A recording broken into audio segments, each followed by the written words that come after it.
कल्पांत ध्यान साधना में सभी साधुओं का स्वागत है। सभी को प्रणाम। ओम। आज की साधना के लिए किसी भी आसन में सहज होकर बैठ जाएं। किसी भी आसन में सहज होकर बैठ जाएं। आंखें कोमलता से बंद, हाथों को ज्ञान मुद्रा में रखें, कमर गर्दन सीधी और सहज हो जाएं।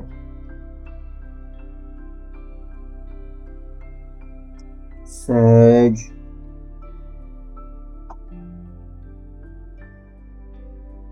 श्वासों के साथ जो श्वास अंदर जा रहा है, जो श्वास बाहर जा रहा है, उन श्वासों के साथ सहज होते जाएं, रिलैक्स होते जाएं, गहरे ध्यान में, गहरी शांति में उतरने का प्रयास।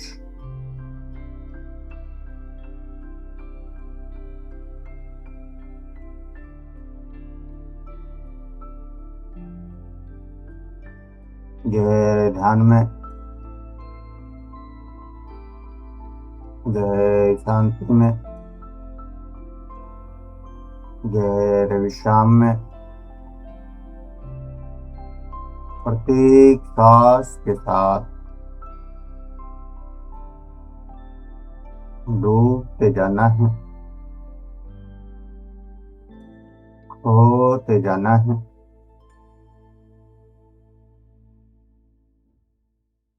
खोते जाना है।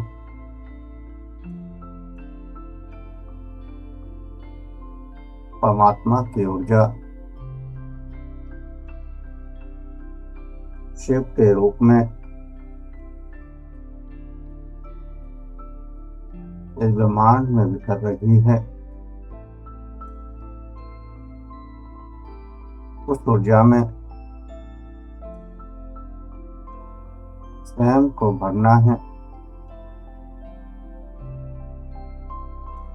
अपनी चेतना को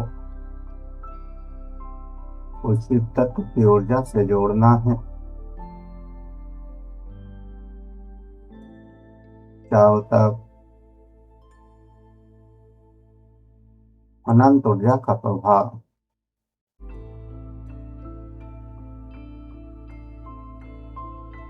आज्ञा चक्र में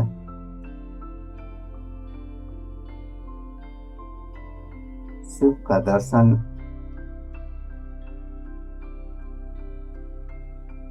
चारों तरफ शिव से निकलता हुआ सफेद प्रकाश और इस प्रकाश के नीचे संपूर्ण कल्पांत मंडल ध्यान करता हुआ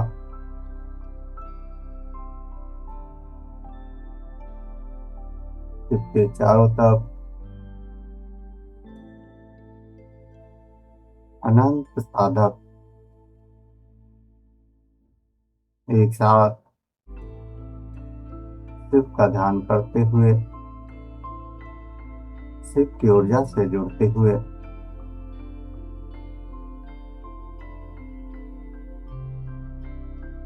वम वम का गुंजन, ओम नमः शिवाय का गुंजन, नाद के रूप में पूरे ब्रह्मांड में गूंजता हुआ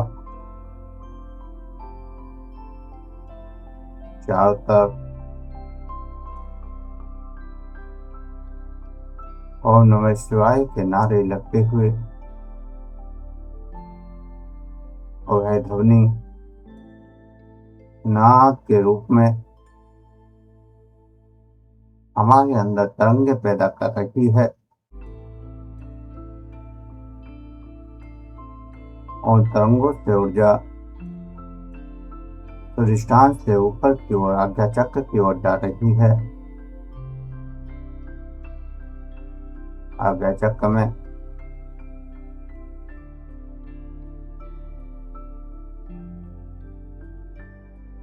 ऊर्जा का प्रभाव बढ़ रहा है।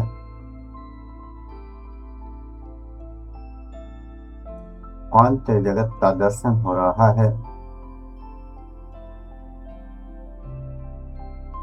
कानों के द्वारा नाद सुनाई दे रहा है।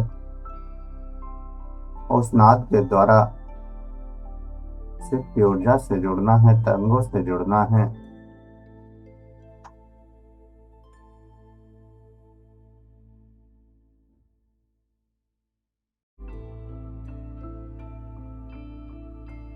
ओम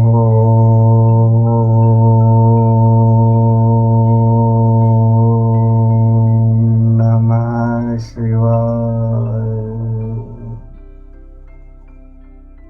ओम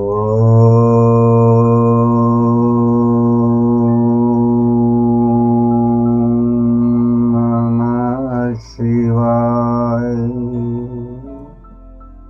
ओम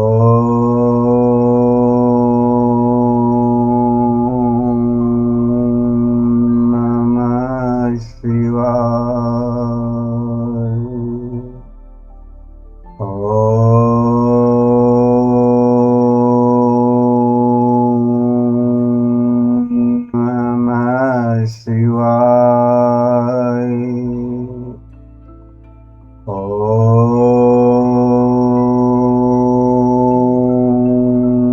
ओम नमः शिवाय। ओम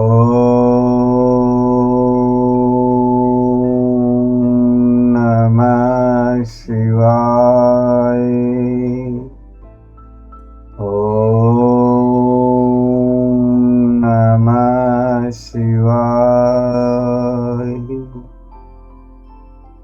ओम नमः शिवाय की ध्वनि गंगे रोम रोम में दौड़ रही हैं। ये ऊर्जा, ये गंगे अनंत गहराइयों में ले जा रही हैं।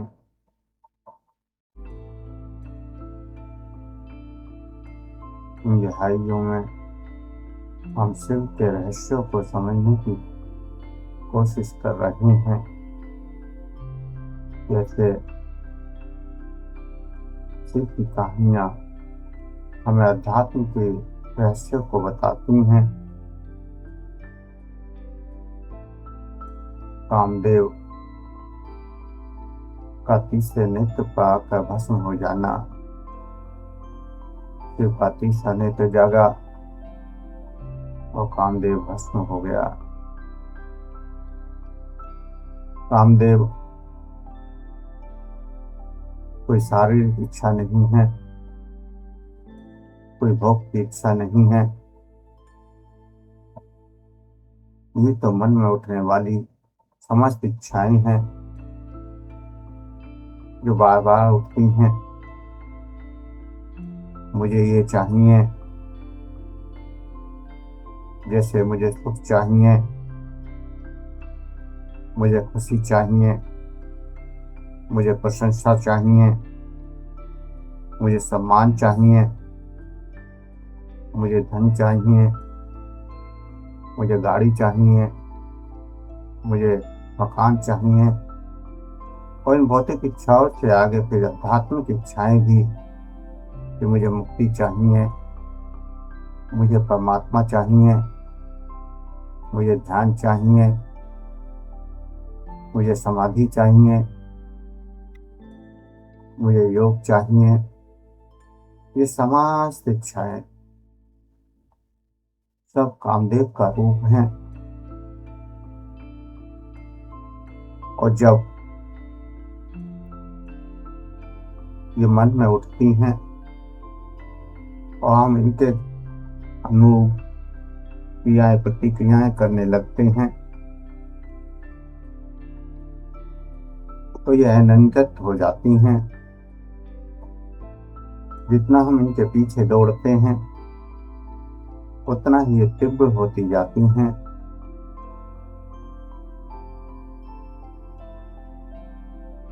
उनको भस्म करना अर्थात जो काम वासनाएं, इच्छाएं, कामनाएं जागृत हो रही हैं उनको भस्म करना केवल ऊर्जा को ऊपर उठाने का उपाय है। ऊर्जा क्योंकि इच्छाएं स्विदिष्टान चक्र तक सीमित हैं। स्विदिष्टान चक्र पर भौतिक इच्छाएं और फिर जब स्विदिष्टान से मणिपुर चक्र पर जब जाती है तो फिर भौतिक इच्छाएं जागृत होती हैं। भौतिक इच्छाओं से आध्यात्मिक इच्छाओं की तरफ हम बढ़ जाते हैं। मणिपुर चक्र पर आध्यात्मिक इच्छाएं जागृत होती हैं, लेकिन हमें इन दोनों इच्छाओं से ऊपर उठना है। इसलिए उन इच्छाओं को हृदय चक्र में आकर एहसास करना है, देखना है, महसूस करना है और फिर कंठ चक्र में आकर उन्हें साक्षी भाव में बना देना है। और साक्षी भाव जब बनेगा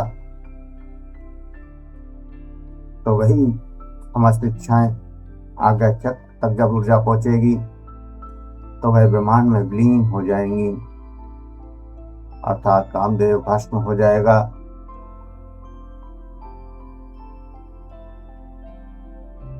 कामदेव का भस्म होना या इच्छाओं का ब्रह्मांड में विलीन हो जाना, इसका मतलब ये नहीं है कि जो भी हमारी भावनाएं हैं, जो भी हमारी इच्छाएं हैं, जो भी हमारी कामनाएं हैं वह पूर्णतः खत्म हो गई। हमने उनको समझ लिया, जान लिया और उसका रूपांतरित कर दिया। जो ऊर्जा भौतिकता की दौड़ में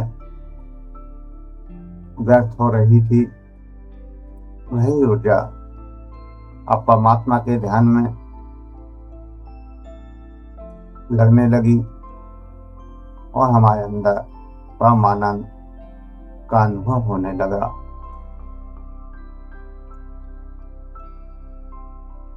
प्रत्येक इच्छा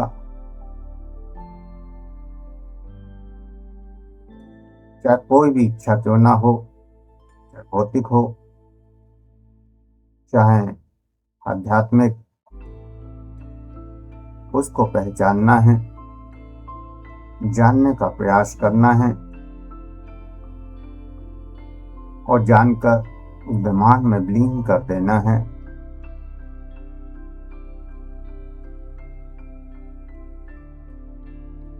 और इच्छा के पीछे एक गहरी जरूरत छिपी होती है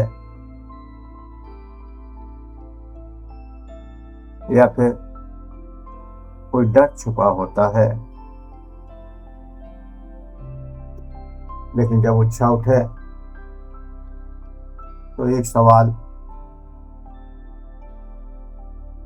मन में जरूर उठना चाहिए, ये इच्छा अगर मेरी पूरी ना हुई तो क्या फर्क पड़ जाएगा। जैसे क्रोध आया, तीव्र क्रोध आया और सामने वाले के लिए जिसने भी क्रोध दिलाया उससे बदला लेने के लिए हम भी उल्टा सीधा बकने लगे। अगर हम नहीं बकते तो क्या फर्क पड़ता,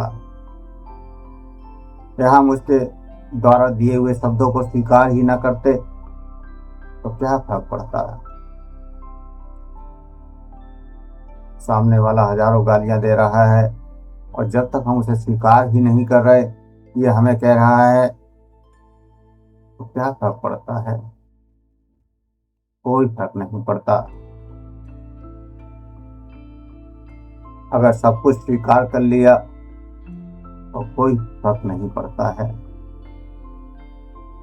जीवन का ये मूल सिद्धांत कि सब कुछ स्वीकार है। किसी भी घटना के घटने से या ना घटने से कोई फर्क पड़ने वाला नहीं है। किसी भी इच्छा के पूरा होने या ना होने से कोई फर्क पड़ने वाला नहीं है। किसी भी इच्छा की पूर्ति आपने कर ली, लेकिन वो मिट ही जानी है, खत्म ही हो जानी है। लंबे समय तक कोई भी इच्छा टिक नहीं पाती, रुक नहीं पाती। और जब मिटना ही है तो फिर उसके पीछे दौड़ना ही क्यों है? जो खत्म ही होना है तो फिर क्यों संघर्ष करना है?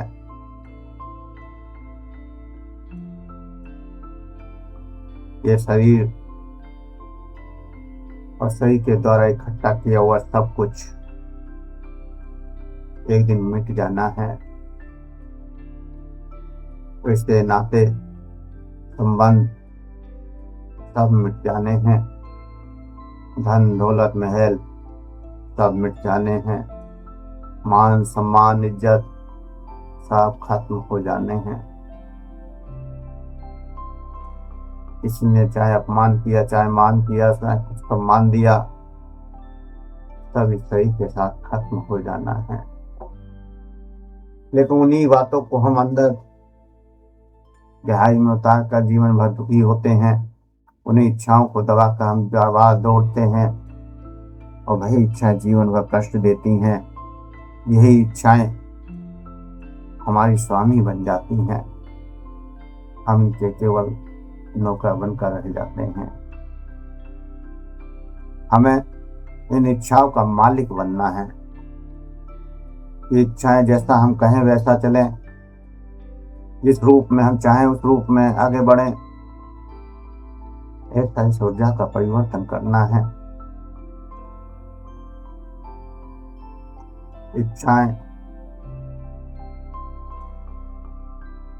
अहंकार को जन्म देती हैं, या अहंकार इच्छाओं को जन्म देता है। अगर अहंकार को हम विलीन कर दें तो समस्त इच्छाएं स्वयं विलीन होने लगती हैं। कामदेव का दूसरा नाम अहंकार भी है। जब अहंकार भस्म होता है, मैं मिट जाता है, तो फिर कुछ भी नहीं चाहिए। क्योंकि जो कुछ चाहिए वह मैं को चाहिए, और मैं हम शरीर को मानते हैं। अर्थात जो कुछ भी चाहिए वो शरीर को चाहिए, और जब मैं ही मिट गया तो फिर शरीर का अस्तित्व भी हम नकार देते हैं। हम सत्य की ओर दौड़ते हैं कि मैं कौन हूँ, मेरा सत्य क्या है, मेरा अस्तित्व क्या है। उस मैं को जानते जानते क्या चक्र में ऊर्जा जब पहुंचती है तो सब कुछ भस्म हो जाता है, सब कुछ खत्म हो जाता है। उसी का नाम समाधि है, उसी का नाम कामदेव का भस्म कर देना है, उसी का नाम शून्य में प्रवेश करना है। समाधि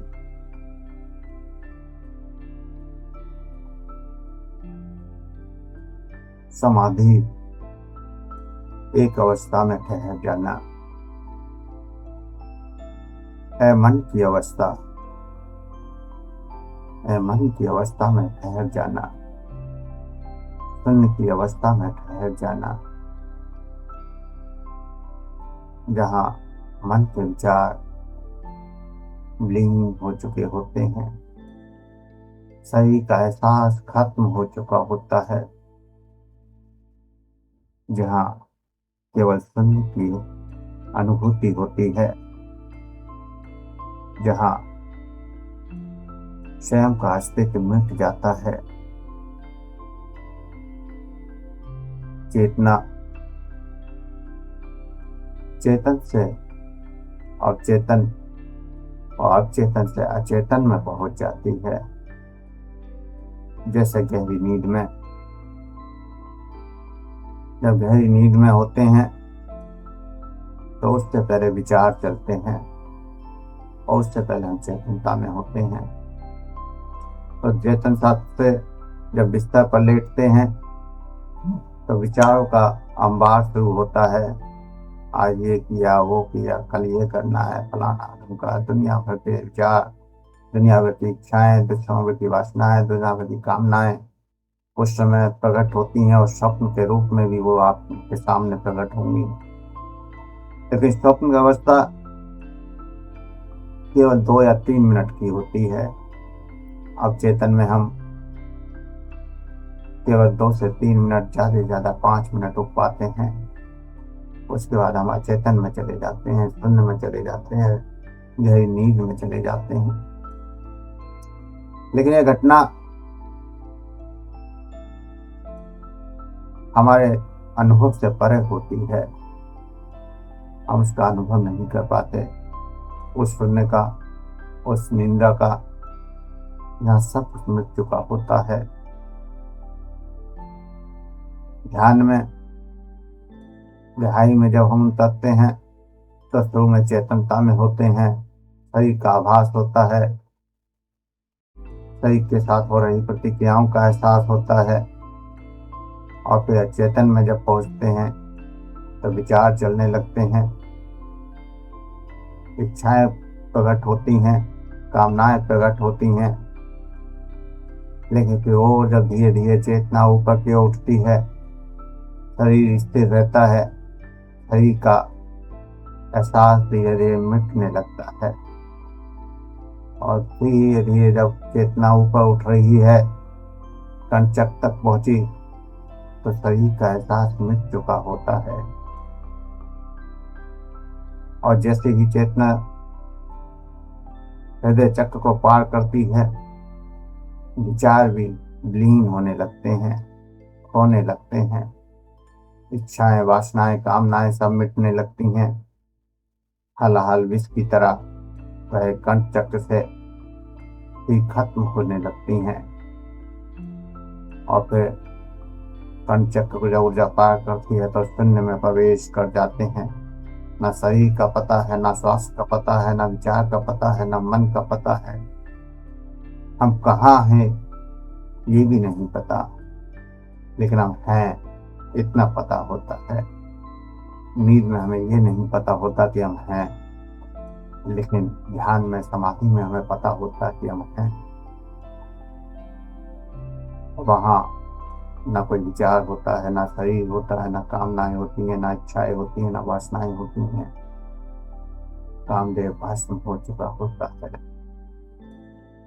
खत्म हो चुका होता है। शिव की साधना में कामदेव का भस्म होना यही है। और कामदेव का एक और भी रूप है, अनंग का रूप। कथा कहती है कि जब शिव ने कामदेव को भस्म कर दिया,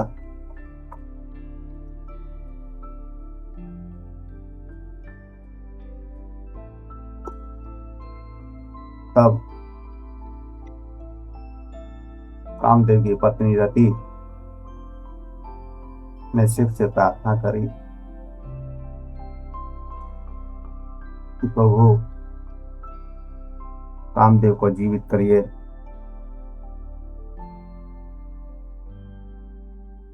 और कामदेव को उन्होंने कहा कि अब मैं रूप तो नहीं दूंगा, लेकिन ये भावनाओं के रूप में, अनंग रूप में, अदृश्य रूप में सबको प्रभावित करेंगे।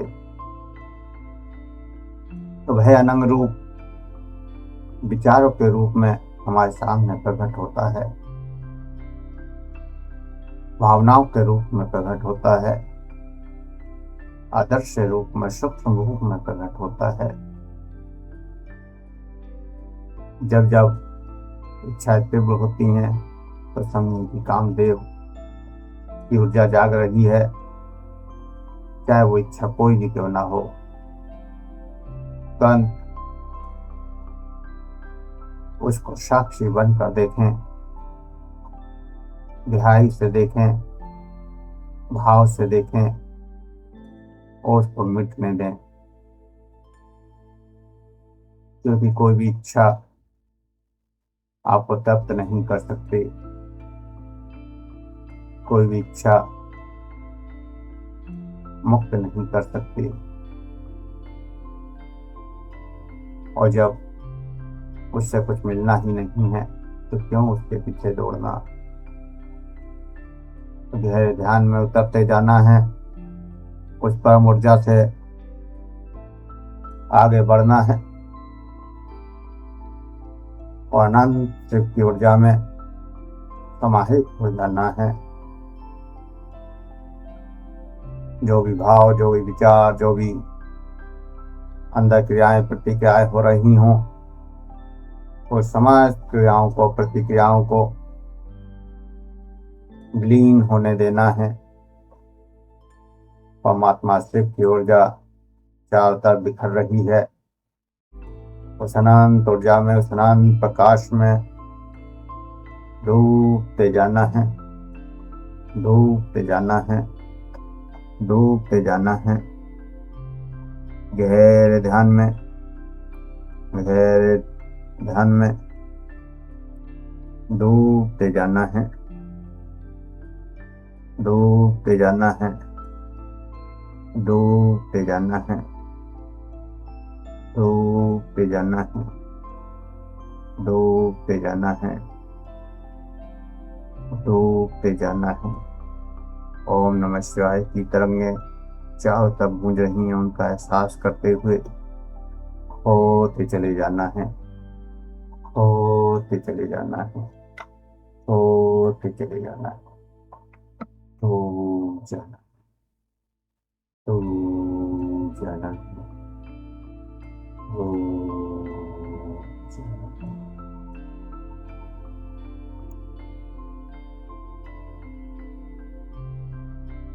जो भी अनुभव हो रहे हैं, जो भी एहसास हो रहे हैं, उन अनुभवों को करते हुए, उन एहसासों को करते हुए धीरे धीरे चेतना में वापस आने के लिए तैयार हूँ, धीरे धीरे चेतना में वापस आने के लिए तैयार हूँ। शरीर का एहसास, श्वासों का एहसास और दो गहरे लंबे सांस, दो गहरे लंबे सांस। हाथों की उंगलियों में हलचल करें, हथेलियों को रब करें, गर्म करें, हथेलियों को रब करें, गर्म करें। आंखों पर लगाएं, चेहरे पर लगाएं और धीरे धीरे आंखें खोलते हुए चेतना में वापस आ जाएं। धीरे धीरे आंखें खोलते हुए चेतना में वापस आ जाएं। सभी चेतना में वापस आ जाएं। अब किसी साधक का कोई क्वेश्चन हो तो पूछ सकते हैं, किसी को कुछ कहना हो तो पूछ सकते हैं।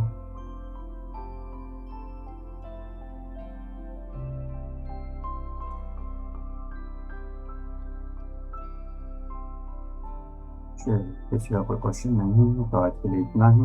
सभी को प्रणाम। ओम शुभ प्रभात।